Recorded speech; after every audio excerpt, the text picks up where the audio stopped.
ചെടികളോട് ക്രേസുള്ള ഒരുപാട് ആൾക്കാരില്ലേ, അവരുടെ പ്രയോറിറ്റി ലിസ്റ്റിൽ ഏറ്റവും മുകളിൽ തന്നെ കാണുന്ന ഒരു ചെടിയായിരിക്കും മോൺസ്റ്റർ ഡെലിഷ്യോസ. ആമേസ് ഗാർഡനിലെ മോൺസ്റ്ററുടെ വിശേഷങ്ങളാവാം ഇന്ന്. ആമേസിലെ മോൺസ്റ്റർ കളക്ഷനിൽ അത്യാവശ്യം നല്ല വലിപ്പമുള്ളൊരു പ്ലാന്റാണ് ഇത്. Split leaf philodendron, fruit salad plant എന്നൊക്കെയുള്ള പേരുകൾ മോൺസ്റ്റർക്ക് ഉണ്ടത്രേ. സെൻട്രൽ അമേരിക്കയാണ് മോൺസ്റ്ററുടെ നേറ്റീവ് പ്ലേസ് വരുന്നത്. ട്രോപ്പിക്കൽ ഫോറസ്റ്റുകളിലെ വലിയ മരങ്ങളിൽ പടർന്നു കയറുന്ന ഒരു ചെടിയാണ് മോൺസ്റ്റർ.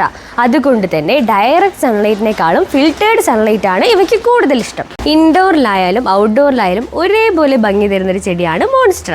നമ്മൾ പറഞ്ഞിരുന്നല്ലോ ഡയറക്റ്റ് സൺലൈറ്റ് ഇഷ്ടപ്പെടാത്തൊരു ചെടിയാണ് മോൺസ്റ്റർ എന്ന്. അതുകൊണ്ട് തന്നെ വീട്ടിലൊക്കെ പ്ലാന്റ് ചെയ്യുകയാണെങ്കിൽ മരത്തിൻ്റെ ചുവട്ടിലോ അത്യാവശ്യം ഒരു ഷെയ്ഡ് കിട്ടുന്ന സ്ഥലത്തോ നമ്മൾ പ്രത്യേകം പ്ലാന്റ് ചെയ്യാൻ ശ്രദ്ധിക്കണം. അതുപോലെ തന്നെ ഇൻഡോറിലൊക്കെ വെക്കുമ്പോഴും സൺലൈറ്റ് കിട്ടാൻ ശ്രദ്ധിക്കണേ. ഇത് നമ്മുടെ ആമീസിലുള്ള ഏറ്റവും ചെറിയ പ്ലാന്റ് ആണ് കേട്ടോ. ഇതിൻ്റെ ഒരു പ്രത്യേകത ഞാൻ കാണിച്ചു തരാം. ഇതിൻ്റെ ഏറ്റവും ചെറിയ ഇല നല്ല ഹാർട്ട് ഷേപ്പിലാണുള്ളത്. ഇത് കുറച്ചുകൂടി മെച്യൂർഡ് ആകുമ്പോഴാണ് ഇതുപോലുള്ള ഫെനട്രേഷൻസ് വരുന്നത്. വീണ്ടും മെച്യൂർഡ് ആകുമ്പോഴാണ് ഇതുപോലുള്ള ഫെനട്രേഷൻസ് കാണുന്നത്. മോൺസ്റ്റർ പ്ലാന്റ് ചെയ്യുമ്പോഴേ കുറച്ച് മണ്ണും ചകിരിച്ചോറും ചാണകപ്പൊടിയും കമ്പോസ്റ്റുകളും ഒക്കെ കൂടി മിക്സ് ചെയ്ത് നട്ടിട്ടുണ്ടെങ്കിൽ വളരെ നല്ലതാണ് കേട്ടോ. നമ്മുടെ ആമീസിൽ ഈ സൈസ് മുതൽ ഈ സൈസ് വരെയുള്ള ഡിഫറെൻറ്റ് സൈസുള്ള പ്ലാന്റ്സ് അവൈലബിൾ ആണ് കേട്ടോ.